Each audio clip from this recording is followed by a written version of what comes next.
Good evening, everyone. Welcome to the Mob Museum. My name is Jeff Schumacher. I'm the Senior Director of Content here. Welcome. Our speaker tonight will focus on a fascinating topic that I don't believe we have ever addressed in a public program here. As many of you know, over the past 7 years, we've covered many different organized crime subjects, both historical and contemporary. But the Yakuza, one of the world's more intriguing crime syndicates, has escaped our scrutiny until now. And lo and behold, an expert on this subject just so happens to live and work right here in Las Vegas. Our speaker served more than 25 years in the Federal Bureau of Investigation as a special agent, supervisory special agent, FBI Hong Kong attaché, and FBI headquarters chief of Asian and African organized crime programs. He held various positions at FBI offices in Los Angeles, San Francisco, New Orleans, Honolulu, and Hong Kong.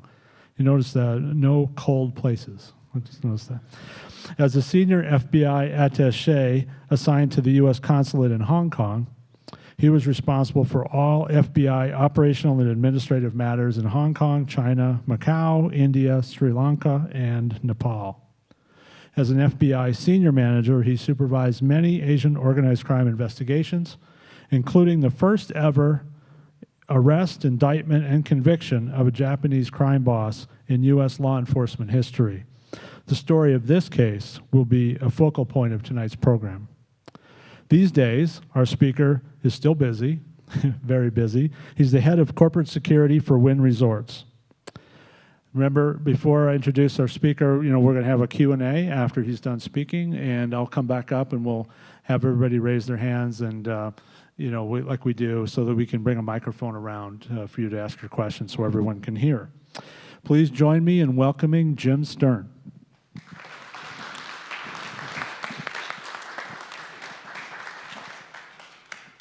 Thank you so much. Good evening, everybody. It's really my pleasure to be at the Mob Museum this evening. Separate from my law enforcement background, I just love coming here. The artifacts, everything is just so well exhibited. And it kind of reminds me when I was stationed in Washington, D.C., to go down to the Smithsonian Institute periodically during my lunch breaks. When I was assigned to FBI headquarters, I go down, and you could just spend years and years and years on the various museums, et cetera. This is such a good addition to the community in Las Vegas. I'm so proud that it's here. And also, I'm very honored to be able to speak tonight about a topic that's very close to me, because I spent a majority of my time working in Asian organized crime as an FBI agent. And so before we get into the actual Yakuza and Asian organized crime, it's a topic that typically doesn't get the same notoriety as the Italian La Cosa Nostra or the Colombian drug cartels. The Italian mob is portrayed on The Sopranos, it's the Godfather series, the Untouchables, etc. And of course, in this era of Netflix, I'm sure everybody has seen Narcos. It focuses on the Colombian drug cartels. In fact, how many people here know who John Gotti is? It looks like, it's tough to see with this light in my face, but it looks like everybody has their hand up. This is John Gotti. Does anybody know who this person is?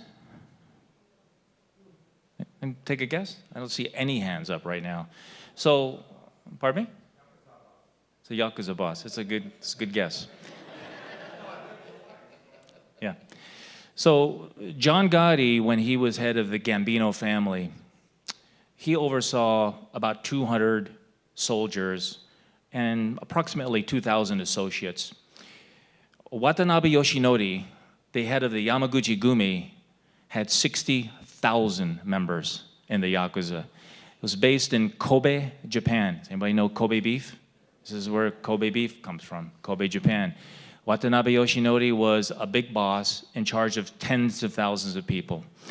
And I make that similarity is because if you think about a couple of hundred soldiers in New York and 60,000 Yakuza roaming Japan, it's not the perfect analogy. It's daunting how many members and associates there are in Japan.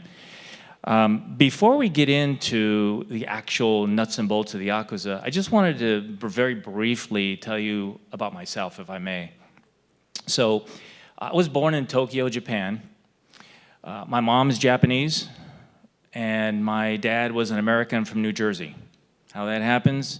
Post-World War II, the occupational forces, they got together, and I was born in Japan on July 9th, 1957. When I was a child, my mom decided to move my sisters and I to Los Angeles, where I grew up. After high school, I graduated at 17. I went in the U.S. Army, and I wanted to do something meaningful, not just work or surf and do all the things that typical 17-year-olds do. So I enlisted in 1975 when it was the all-volunteer Army. It was after Vietnam, but before the era that we're in right now, wars after wars. So I went in 1975, I went to boot camp at Fort Jackson, South Carolina. And then after I got out of boot camp, which I was so happy to get out of boot camp. How many veterans do we have here? Thank you for your service. Thank you. I went to Army Signal School at Fort Gordon, Georgia, and they transitioned me into signal intelligence. Again, I'm 18 years old at the time. And then I get my orders for my full-time permanent party assignment. And they go, Private Stern, you're going to Naples. I go, Naples? I'm not really a Florida guy. And they go, this is why you're a private. Naples, Italy, you idiot. So I got transferred to Naples, Italy, to the NATO base. And I was there for 3 years. And I kind of grew up there. I was 18, 19, 20, 21. My service time ended. I got out of the Army at Fort Dix, New Jersey. I came back to Los Angeles. I lived in Europe for 3 years. Great experience. So my mom says to me, now, you're a veteran. You got to go to college. You got to be like your sisters, although they went to college 3 years earlier than you. And we had a tradition in my family. We have 7 members that went to University of Southern California. Are there any USC Trojans here? Any UCLA Bruins here? No? Okay. So I went to USC. I spent 4 years there. I studied international relations. And as a child growing up in San Pedro, suburb of Los Angeles, I always wanted to be a police officer. And in the 60s, the show, remember Adam 12 and Police Story and all those things? I just wanted to be a cop. And when I was at SC, I thought, federal law enforcement sounds pretty cool too. Well, how do you get in the FBI? So where I grew up, guys usually became firemen, cops, longshoremen. This is what people grow up to be in San Pedro. I go, well, I'd like to be an FBI agent. And all of my friends, you'll never get into that. That's like a TV thing. It's too difficult, and it's just not attainable. Well, I'm the type of personality, if somebody says you can't do something, I try to do it. So I applied, and I did pretty well on the entrance exam. I did pretty well on the psychological exam. And in 1982, the FBI offered me an appointment as a special agent trainee to go to the FBI Academy, Quantico, Virginia. I was 24 years old at the time. I was so happy. I didn't think that was possible to do what I did 7 years outside of high school to be at the FBI Academy. The training was incredibly difficult, very fulfilling. It was a combination of both academics, firearms, and you basically had to just be in great shape. So after I graduated with my FBI credentials, I was transferred around so many times in my career. All good assignments, Las Vegas, Los Angeles, San Francisco, etc. And I kind of missed that Cleveland or Gary, Indiana, or Buffalo. I was pretty lucky. My assignments were really, really nice. Hong Kong, Washington, D.C. When 9/11 hit, at that time I was an FBI polygraph interrogator, and I got sent to Karachi, Pakistan for the next 2 years. And I did a lot of the exams there. At that time, as we all remember, it was a time that was not only surreal, but we were attacked, and everybody just kind of got together. It didn't matter what your political views were. It didn't matter who you were. we were a really close nation, as we all remember. So I was a polygraph examiner. I did a lot of exams in that region. When I got back, I got promoted to FBI headquarters to run the Asian Organized Crime Program. And my background, which I'm going to get into with an undercover operation that I'll talk a little bit more extensively about, is Japanese organized crime. So when I was at FBI headquarters, I ran the entire Asian program for Asian criminal enterprises across the country. But my background, again, is the Yakuza. So the one time when I was in Honolulu as field supervisor, this was 1993, we started to see an inordinate number of Japanese mobsters coming into the Hawaiian Islands. So everybody here, I suspect, has been to Hawaii, yeah?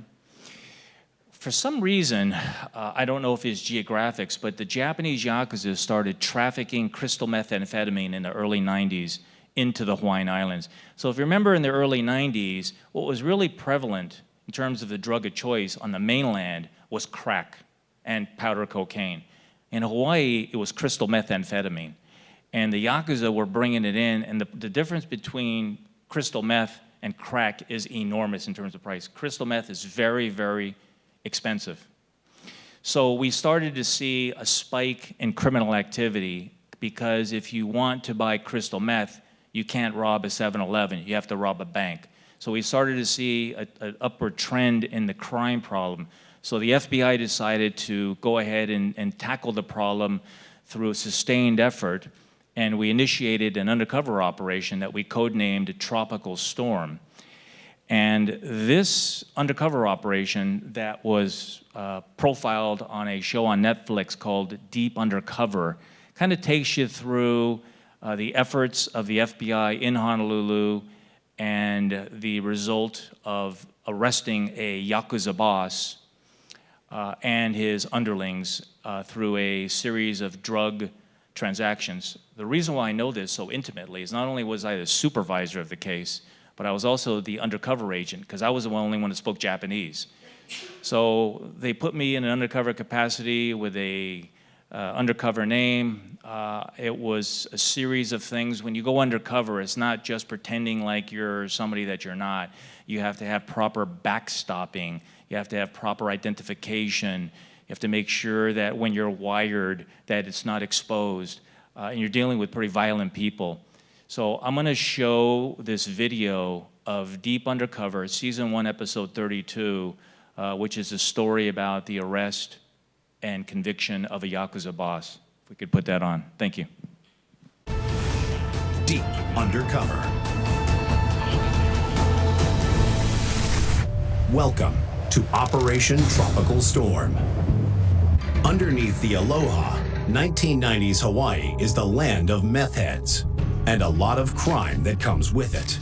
Hawaii is a tropical paradise, and a lot of people don't realize that the big scourge there is meth. The FBI brass see a pattern in the soaring crime rates on the islands and start cracking down.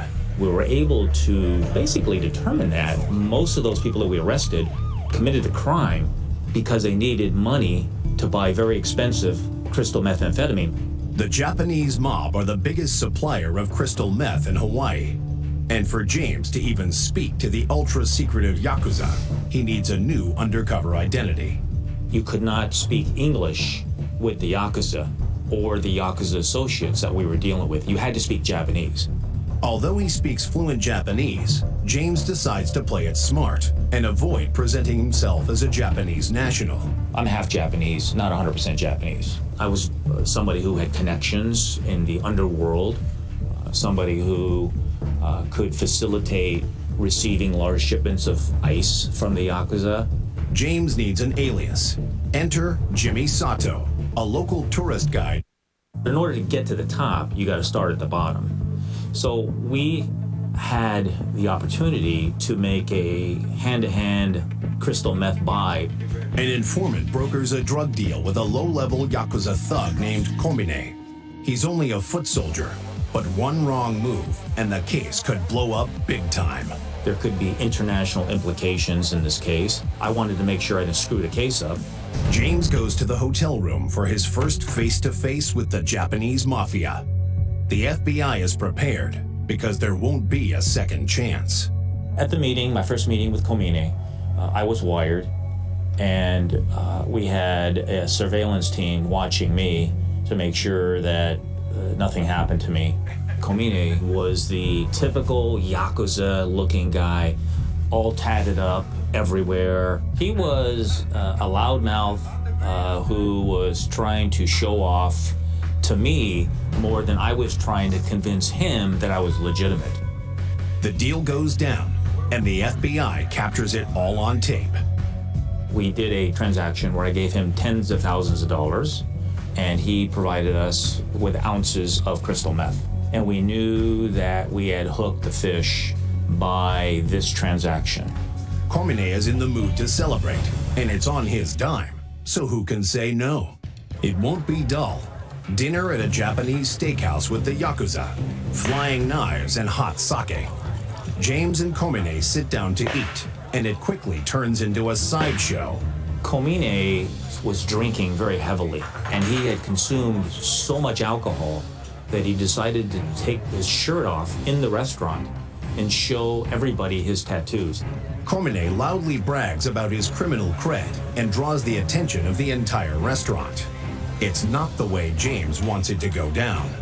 It was very, very crazy, and I'm typically a pretty conservative guy. This loose cannon is getting out of hand, and the agent's cover is in danger of being blown. I was hoping that because I also lived in Honolulu, that nobody would say, why is that guy with that guy? He was trying to get me to take my shirt off in the restaurant. Well, I was recording a conversation, and the recorder was on my chest.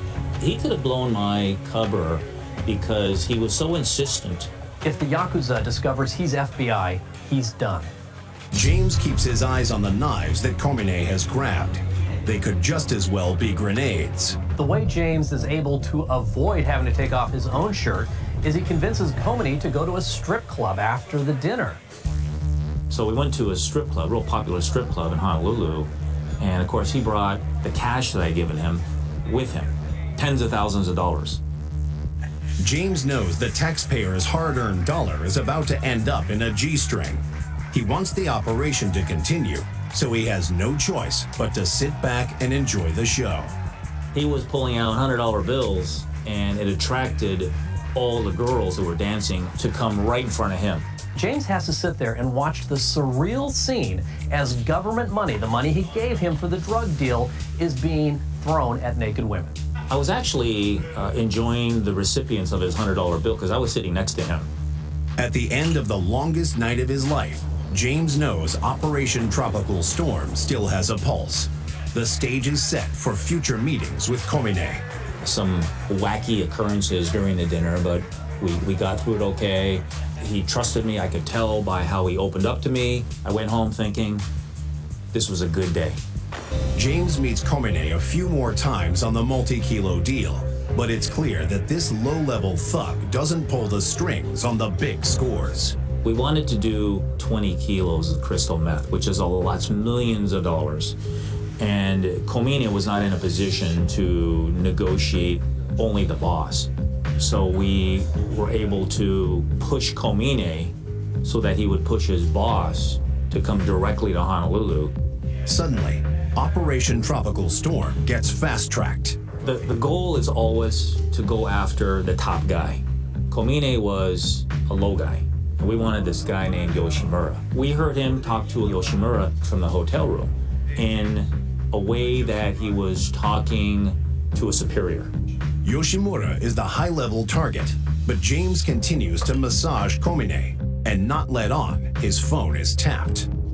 Yoshimura was obviously a career criminal who was respected by his organization and their members, and his command presence was very obvious from the first time we heard him on the phone. James's plan to lure the big fish seems to be working.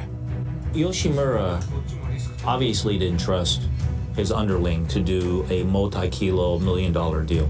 So Komine had convinced Yoshimura that this guy, Jimmy Sato, was in a position to do a multi-kilo $1 million deal.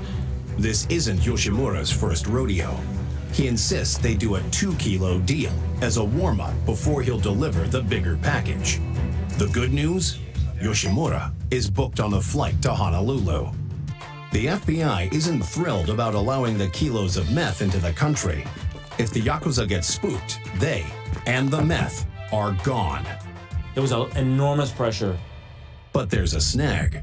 The FBI doesn't want to get stuck with the tab. We weren't ever going to allow that level of money to what we call walk. James knows it will be impossible to get the drugs if he can't pony up the cash.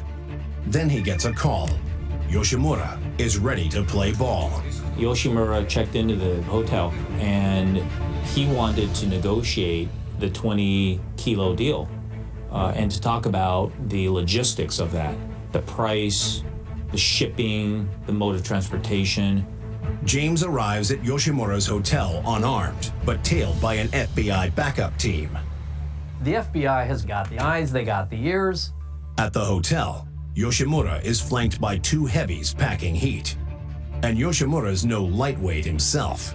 Yoshimura has a very gruff and curt way of speaking. You can tell that he's the guy in charge, and Komine was acting like a underling from the entire time that Yoshimura arrived.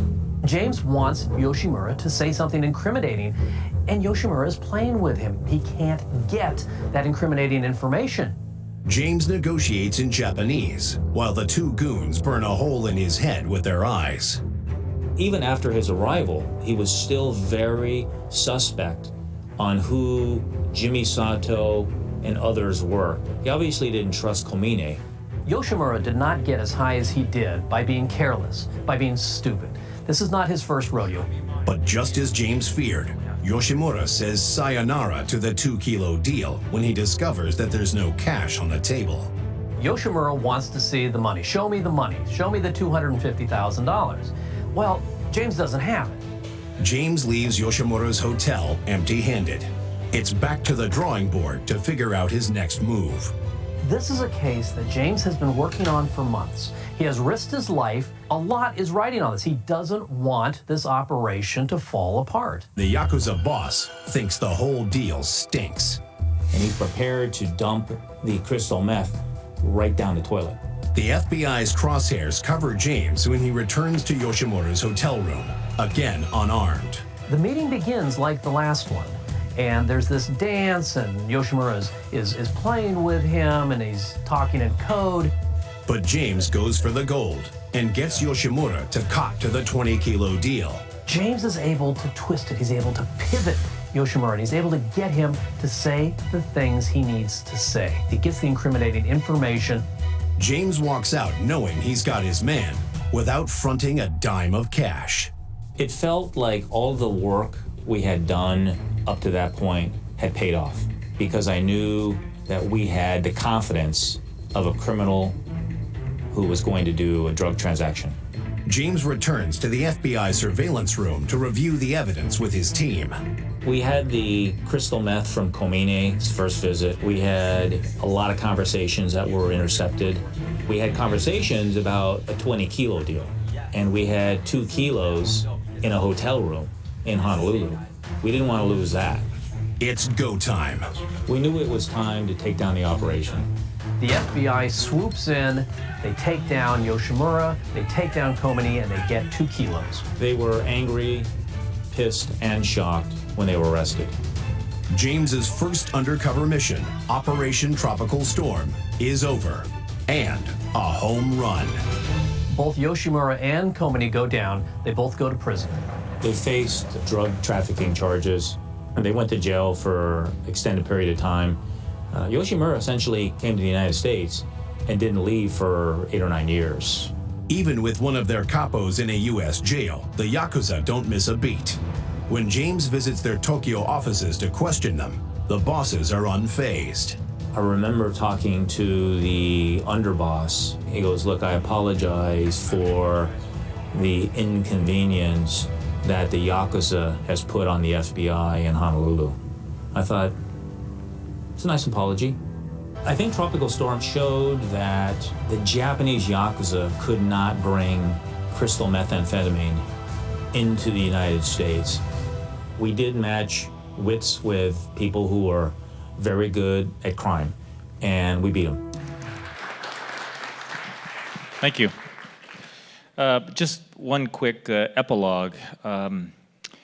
After Tropical Storm was taken down, and by FBI verbiage, that basically means that everybody surfaces, you're prepared to go to trial. You have to make sure your evidence is clean, the chain of custody is in place, etc. We were wiretapping their phones, their rooms. We had video in their rooms. So it was pretty intrusive electronic surveillance techniques that we implemented. So we were prepared to go to trial because that stuff is always challenged in court, especially in federal court. They pled guilty, and they served major time at federal penitentiary. So it was a good outcome. And then thereafter, I spent a few more years in Honolulu before I got promoted to Hong Kong. And we never again saw the Yakuza at any significant levels drug trafficking into the Hawaiian Islands. So I don't want to say that, be so bold to say that Tropical Storm eliminated crystal meth trafficking in the Hawaiian Islands. I would not say that. But we never saw the Yakuza involved in another major operation like this. So that was fulfilling to me personally. It just has such a huge toll on the community, the drugs, the residual effects, the hardships, et cetera. And overall, it was a very, very nice operation. A couple other side things. I just wanted to talk just very quickly. So the term Yakuza is used a lot. The Japanese police actually use the term boryokudan. Boryokudan means violent ones. That's the term that the Japanese police and the FBI use when they talk about the Yakuza. The word Yakuza is actually a term that goes back 400 years to the Edo Jidai, which is the Edo period in Japan. And it basically means Yakuza 893, which equals 20. Well, 20 is a losing hand in a very popular Japanese card game. And so when they call themselves Yakuza, it means loser. I don't think anybody in the Gambino family would want to be called a loser, but this is the kind of the cultural thing going back centuries. And the tattoos that you see on the Yakuza members are very, very distinctful. They're not gang affiliated. They're more of they're more romantic in scope and significance. They mean good luck, perseverance, bravery, etc. Those are those beautiful tattoos. Beautiful might be the wrong adjective, but they're very, very pronounced tattoos. And again, the three biggest Yakuza groups in the world are still the Yamaguchi-gumi in Kobe, Japan, the Sumiyoshi Kai in Tokyo, Japan, and the Inagawa Kai in Yokohama, Japan, which is a suburb of Tokyo. Those are the three most significant Yakuza groups.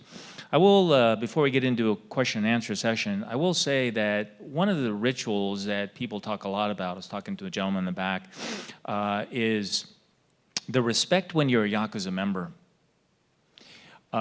for your superiors is beyond reproach.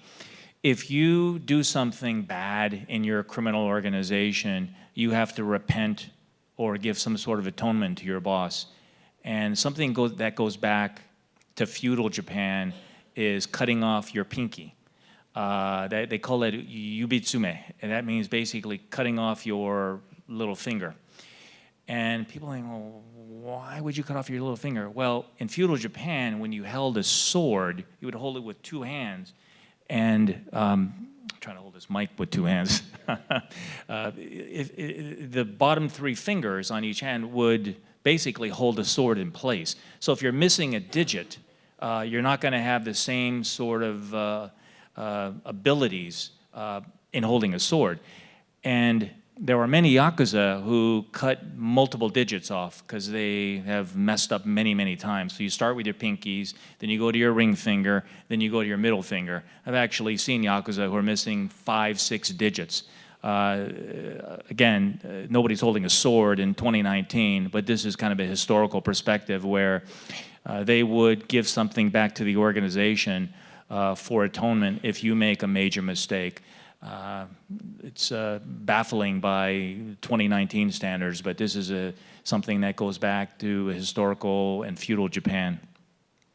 Do we want to take some questions? Absolutely. First of all, a quick round of applause for Jim. Not only for his knowledge, but also for, this great undercover operation he was involved in. I mean, you didn't spend most of your career as an undercover agent. That must have been pretty nerve-wracking. Yeah, it was nerve-wracking. The Benihana scene it's comical now when I look at it, but it wasn't comical when he had that knife to my neck. But I managed to talk my way out of it. I was carrying a weapon, but had Khomeini been arrested at Benihana, the operation would have stopped. I would have been safe, but I just had kind of a sense of, I think I can talk my way out of this thing. And I did. I knew he was a big mouth, a drinker, kind of a womanizer, and we were close to a strip club. So it worked. We went to the strip club, and you saw what happened. So I was pretty fortunate for being able to talk my way out of that one. Absolutely. All right, well, so if you have a question for Jim, please raise your hand, and we'll bring a microphone around before you ask your question, okay? Let's start in the second row here. Hold on a second, we'll bring the microphone to you. Thank you. 60,000 people seems like the size of a good-sized corporation. How integrated are the Yakuza into ordinary Japanese society? That's a great question. So up until a few years ago, when the Japanese government implemented anti-racketeering laws, you could go to Japan and go to a street that had the Yamaguchi-gumi headquarters on a major street, and it had their sign and their insignia, Yamaguchi-gumi headquarters. It would be like going to Queens and seeing Gambino family, unheard of. They would pass out cards. I'm a Yakuza member. I'm a soldier.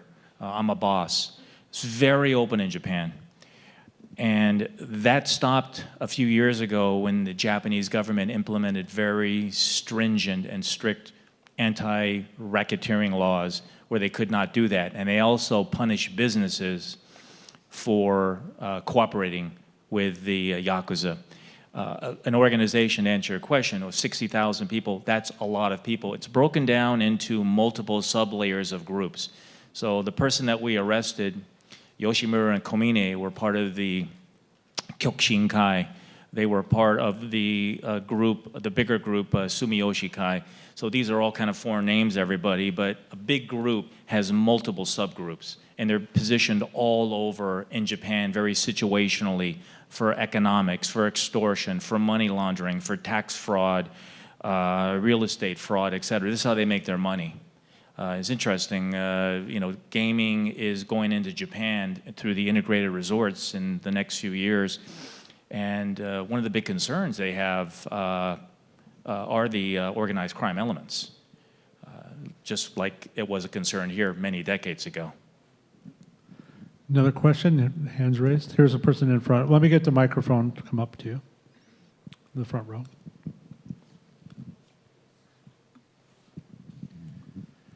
Approximately how many Yakuza members would you estimate there are worldwide? Right now, the number is around 60,000, 50 to 60,000. When the FBI and the National Police Agency of Japan would have our annual meetings, it was to exchange information, exchange intelligence, cross-training, et cetera. Judge William Webster started that many, many years ago. And whenever we would meet, I went to virtually all of those meetings during my career, I could never understand how the number went from 80,000 one year, 63,000 the next year, and then go back up to 74. I would ask the Japanese police, how's that possible? Is there retirements, or are people quitting, or are you getting new?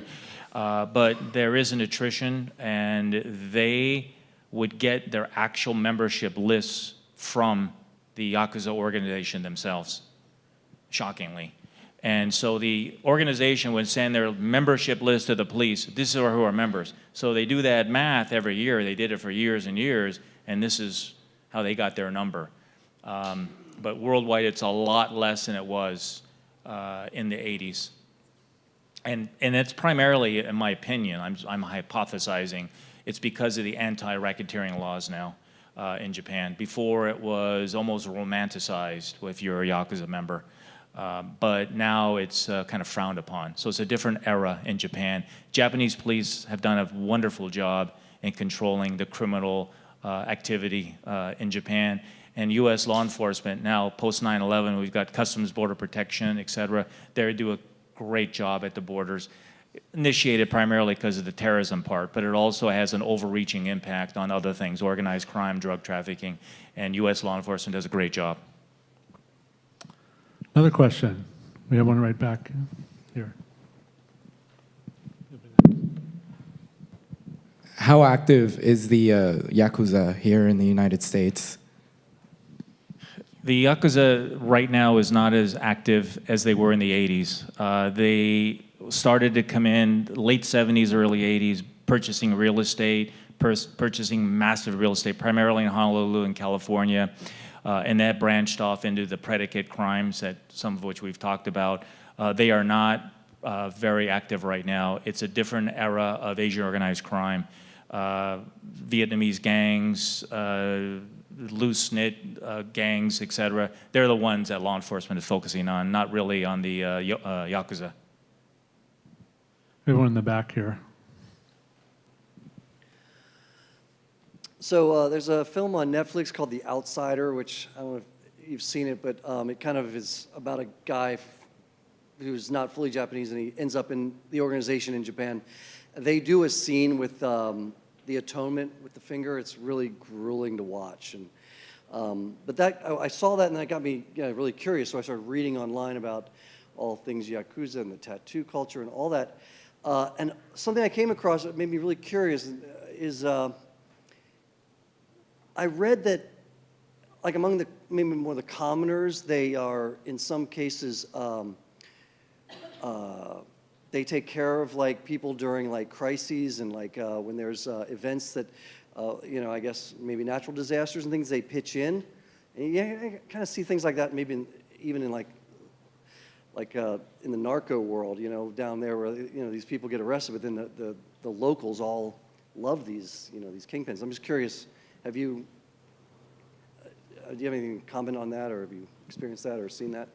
No, that's a good question, and you're spot on. The recent tsunamis, earthquake, et cetera, the Japanese Yakuza were there to provide shelter and covers and food, et cetera. So they do that in the community a lot, and if you're just a regular citizen who's in need, it's hard not to appreciate that.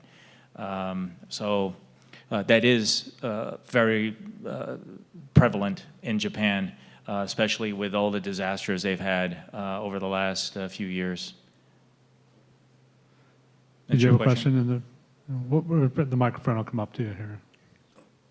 Oh, hold on. Mr. Stern, thank you very much for your service.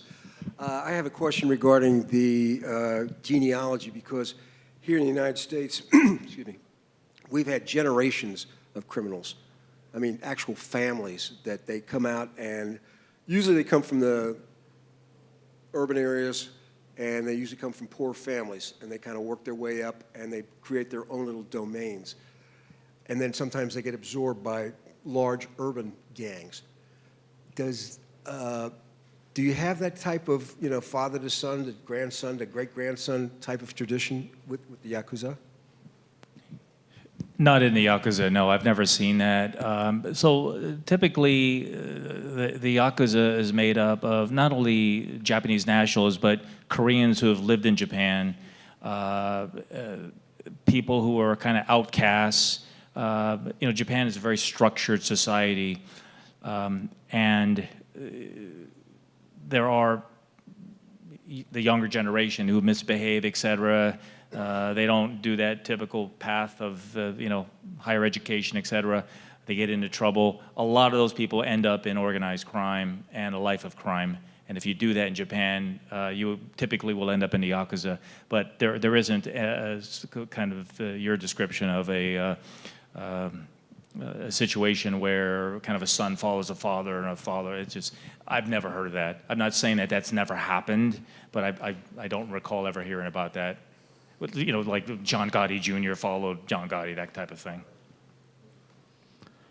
So we have a question in the back, in the far back. We're getting the microphone too. Hold on a second. Yeah, we need it. We need you to use it though. Oh, I'm sorry. Thanks, Jim. Enjoy the presentation.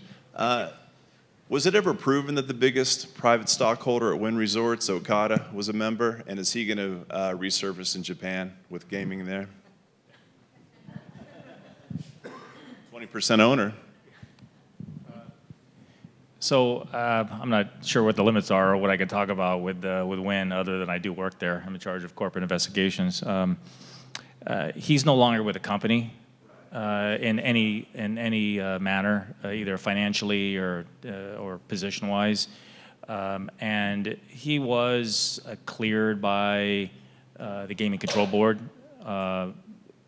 during the thorough background. So I'll just kind of leave it at that. The Gaming Control Board, they do a very thorough job of vetting. And they also, they do go overseas too when they vet somebody of that position. And they did a pretty thorough job. So he's no longer with the company. I've been there 12 years. He was there when I started and he's not there now. And I'm actually very proud of our company as we move forward in 2019, I will say that. Very good. Do we have a question in the second row here?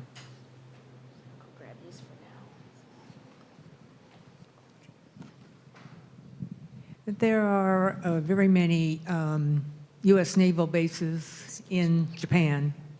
I'm wondering, is there any influence that the Yakuza have had on the bases themselves? I would expect, given a lot of different scenarios, that there could be. Yeah, there's Yokosuka, there's Camp Zama, there's a very big presence there in Japan. They've got those bases bottled up pretty good, especially for foreign nationals in the era that we live in right now. And it's just not possible. There are foreign nationals who are cleared to come and work at the different facilities on base, but I've never heard of a Boryokudan member or even an associate for that matter breaching any sort of a military installation or U.S. embassy or consulate. I've never heard of that. That doesn't seem like that would be their style.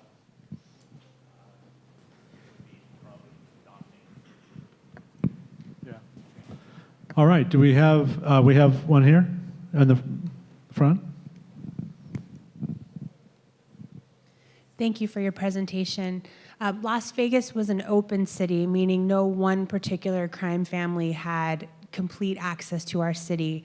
When you mentioned and you showed us that slide of the 3 most active Yakuza syndicates, do they have a lot of interfighting? Is there a lot of violence amongst them, or do they basically stick to their own territory and their own particular rackets? That's a really good question. So the old adage, there's no honor among thieves. They do get into battles, turf war areas, but there is a delineation between their sections going back decades, and there is periodic crossover. where they'll get into conflicts. Fortunately, in Japan, the gun regulations, et cetera, are very stringent, and they're not tolerant of any sort of weapons, et cetera. It was probably more violent during the feudal Japan era with swords. But because of the gun laws, et cetera, it's just very hard to get a weapon in and do any sort of real major turf war like you would see here probably in the US. But to answer your question, yes, there are overlapping areas for drug trafficking, extortion, et cetera, and they usually handle those things between themselves before the law enforcement gets involved and everything's shut down. So we have, we can take maybe one or two more. Here's, you want somebody ready right here? No? Okay, there's one on this side then.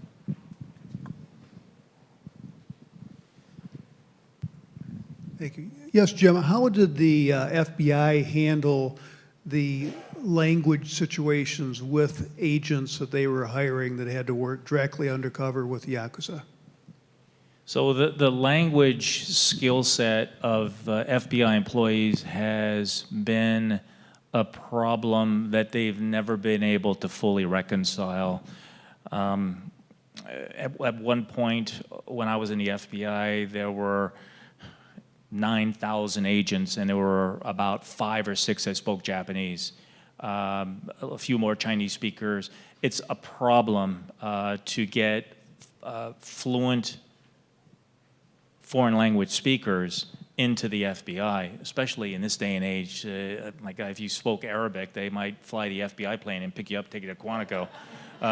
So there are some languages, I mean, in the old days, Russian, Chinese, and Spanish were kind of the languages that they were always looking for. Then it kind of branched out into other areas, Arabic, Hindi, Punjabi, et cetera. So it's a big problem to find people who are fluent. It's one thing to have a rudimentary knowledge of casual chit-chat, but that doesn't work when you're trying to infiltrate or initiate in an undercover scenario, et cetera. You got to be fluent.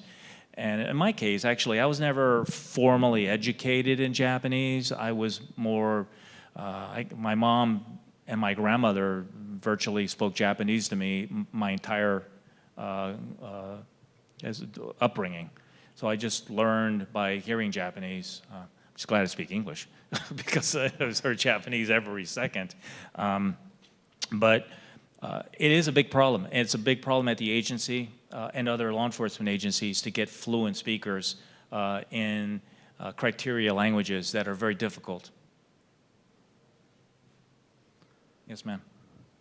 Do we have one in the front? Go ahead. I was going to hand you mine. Yes, that I think I understood you to say that the sentence for the drug lord was something around 9 years. That seems like a very short period of time, especially since you remained in Hawaii. Weren't you in apprehension of being attacked or hurt or injured, or wasn't there, like some control from the penitentiary that would have been aimed toward you once they realized that they'd been taken by somebody that was undercover? I try not to think about that too much, but it's, and I'm not trying to portray myself as some guy that doesn't get frightened or is oblivious to those things. But I've arrested so many people in my 25 years in the FBI. If there are any other law enforcement people here, anybody, any retired? Yeah.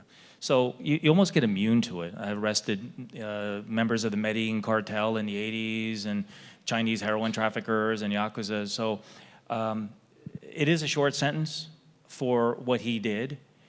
And I just don't look over my shoulder. And I take necessary precautions.